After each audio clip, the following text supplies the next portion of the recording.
Arkansas and LSU, do you know the last 4 meetings between these two have been decided by exactly a field goal?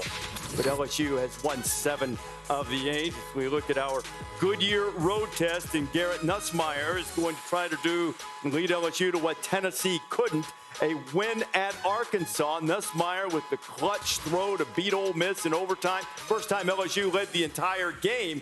And here they go in there and well into the top 10 at number 8 and trying to win a road game. Yeah, on that note, I think a couple times now, and obviously they have a blemish. They're not undefeated. They're not like Texas, obviously.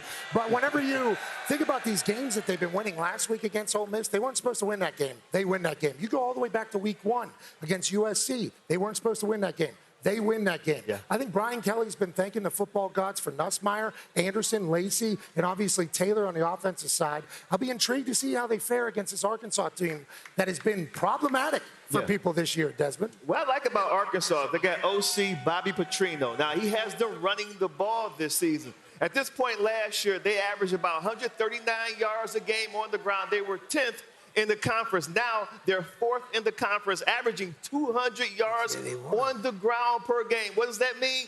They can control the clock. They're number 2 in the conference, holding the ball for 33 minutes per contest. That's going to limit the possessions of LSU's offense, Coach. Well, I'm hoping LSU gets some good weather up there, because my first year at LSU, we went up there and played in Arkansas. It was 40 degrees, pouring down the rain. All the players had those big cover-up things on the sidelines. Yeah. Like this. I couldn't get anybody to go in the game. It was awful. So I told Jeff Boss at halftime, the equipment man, I said, take the capes away. Right? So we took the capes away. Morale went down to nothing, and we had no chance.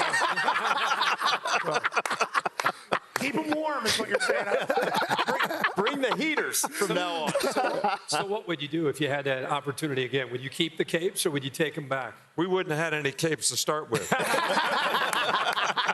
Great answer. All right, let's see. One thing to think about.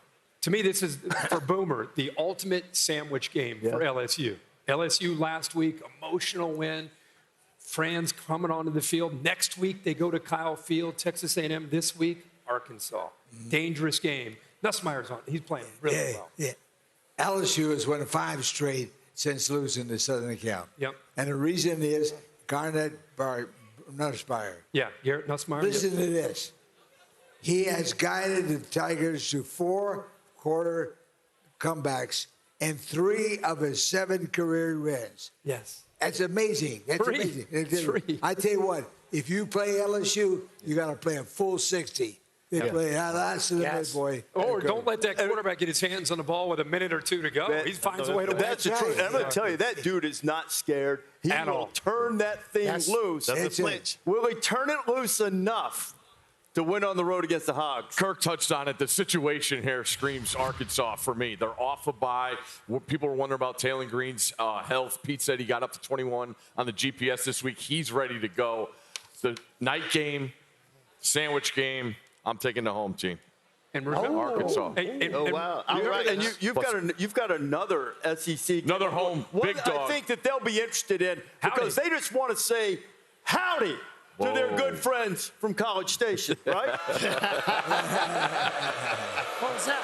No? What's that? They don't like that. They don't like that. Again, the spot. They got LSU coming in next week. Mississippi State's been able to move the ball. They scored 31 on Georgia. They're 13th in the conference in rushing. They're not even going to try and run against that A&M D-line.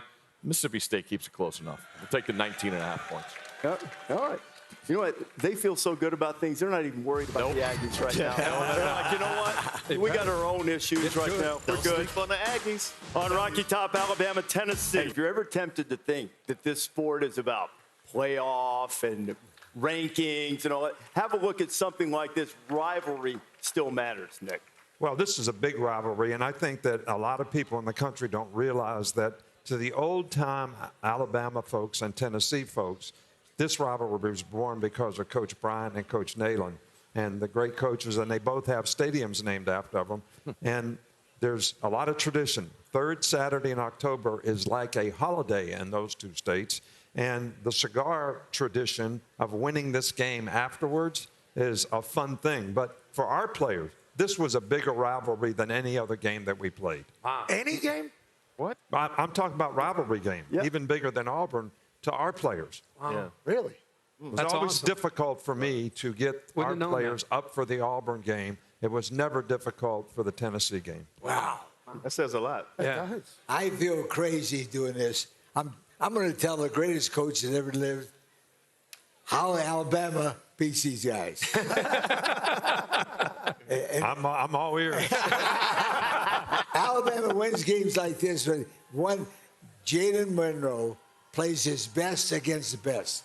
In the last 2 years, he's had 5 wins over top 25 teams. Tide creates turnovers. In this game, he gets a lot of turnovers, and Coach Kalen DeBoer is 5-0 against the top 10 teams. That's why Alabama is 2.5-point favorites to win this ball game. 2.5 points. That's not much. On the road, too. Not big. On the road. Let me say this. They better get off the field on third down. That's the problem. I'm talking about Alabama. Eric, we're going to break this down a little bit more. Alabama and Tennessee. It's 3:30 Eastern time on ABC, just before Georgia and Texas. There's a lot of Steve in this segment. This is give America what they want right here. Coach, you should be able to get this one. Nico's trying to beat Alabama. The last freshman starting QB to beat Alabama. Ooh. Johnny Manziel. What? No. No? This is the Aflac trivia question. Yes. True freshman quarterback? True freshman or red shirt? You don't remember those. Get those out of your brain. Was he? He was there, right? Was he there? Maybe not. Was he there? Trevor? Bo Nix. Oh, Bo Nix was later than Trevor. Next. Bo Nix winning in the NFL right now, too. Yep. That's the Aflac answer, boys. Was that Thank you, Steve. That's a good question. 6 game? That's a good question. 2019. Hey, man. Bo Nix beat your ass. Let me tell you one thing. They better get off the field on third down. He said it. Amen. That's it, boy. I know that's right. There's a lot of history for Alabama and Tennessee, and also in the HBCU slate today, it's homecoming in Howard, 100th homecoming. They had big stars there for Howard Vicky, homecoming. Drake. I mean, it was always like a spectacle to go to Howard homecoming. As a matter of fact, my wife graduated from Howard. Oh, so, yeah? Yeah. Okay. Step shows. She's in a sorority. Yeah. Out in the yard? She do this. Did you see Eddie I've George? never seen the step, though. Eddie George said he'd just go in there to mess things up on homecoming. Exactly. Alcorn State and Southern. Homecoming at Southern just about the time game day started in Baton Rouge. They started the parade there. Yeah, it's always band. about the big parade. Yeah. Love that band. The band's just like first and foremost. Then they have the game. You know what I mean? Game takes second place to the band. There it is. But you got a match up here bands. between FAMU and Jackson State, ranked versus ranked, the SWAC East leaders. Yeah, FAMU's pass defense has been outstanding. Last week versus Alabama State, they got 2 interceptions, held them to 68 yards, but Jacobian Morgan for Jackson State, Syracuse transfer, long touchdown to Isaiah Spencer. Those guys are airing out.